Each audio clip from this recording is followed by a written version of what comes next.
biqilee islaamaa ola deemaa islaamaa firee kennuudhaaf dhiyaateem ilma daa'ii beekamaa Sheekh Naasir Abdurrahmaan. Sheekh Naasir Abdurrahmaan baadiyyaalee Oromiyaa fi magaalaalee Oromiyaa kana keessatti kaasetiin isaa yeroo baay'ee ummataan dhaggeeffatama. Nama da'waa fi gorsiisaa kan jaalatamu keessumattuu waa'ee qabrii fi gorsa waa'ee akhiraa nama yaadachiisuu irratti Sheekh Naasir fakkaataa hin qabu. Biyya keenya Itoophiyaa bakka bu'uudhaan dorgommii hifzii Qur'aanaa idil addunyaa irratti kan hirmaate ilmi Sheekh Naasir milkiidhaan gara biyya isaa Jimmaatti deebi'eetiin jira.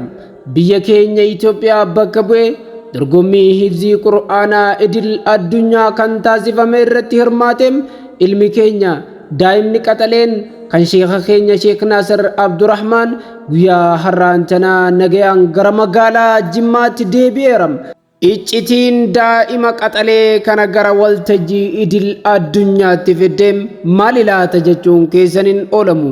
Egaa daa'ima qaxalee kana duuba iccitii jabduu tokkotu jira.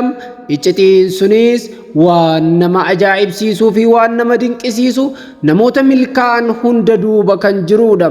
Mucaan ol adeemaan ilmi sheekha keenya Sheekh Naasir kun waltajjii idil addunyaa irratti dorgommii idil addunyaa irratti ol ba'ee akka inni mul'atu kan taasifte harmee isaati.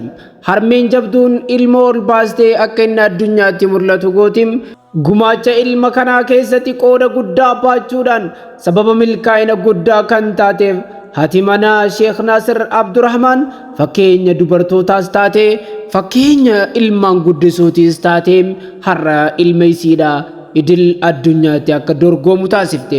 Dhugumatti harmee jabduudha. Harmee nama ajaa'ibduudha. Daa'ii jaalatamaa fi kabajamaa Sheekh Naasirii fi harmee ilma isaatiinis baga gammaddan jennaan.